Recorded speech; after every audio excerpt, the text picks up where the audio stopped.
Frank 26, according to his intel, Omar, it says, in the country, we will drop the zeros and the lower notes will be introduced, and the 3-0 notes will coexist at the same time and at the same rate. We've heard about that for a while. It says all of it will be dropped off the exchange rate, and then, meaning the zeros will be dropped off the exchange rate, not the individual currencies, but they will have to release lower denominated notes.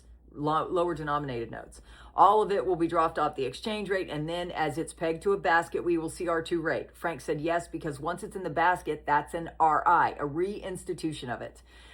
Then it will be an RV in the basket to reach the real effective exchange rate.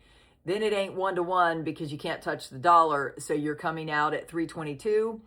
And Frank says, I suggest cap it at 425. We've heard rates as high as 586 ever since gold went on this run. But remember, the people in the U.S. want you to invest in gold because they're promoting it, but they're also promoting the cryptos. Mark Z says, article, IMF expects Iraq's economy to grow by 3.6% next year. The long-term health of the country supports changing the value of the currency.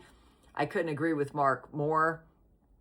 And then I think Frank said last night, Deputy Governor of the Central Bank, Khalif, confirmed there is no intention to float the Iraqi dinar. Everybody's talking about that. Of course they're going to say that, guys. Kuwait ran a full-page article that it wasn't going to revalue their currency, and within 24 hours it was revalued.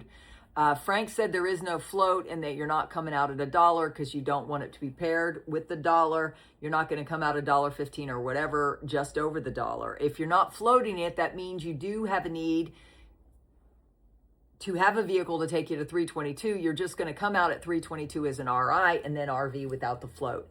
What do you think? I don't think it's going to be a 20-year-old price of 322, but they are saying they aren't going to float it. So have you ever looked at your crypto wallets? If you're a member of my channel, you're in crypto and you still made money even despite the crash. The crash was getting out all the leveraged holders, which you shouldn't have leveraged holders. I've always said, don't go into debt to get into that. Only put in, though, what you can afford to lose, but this is not financial advice.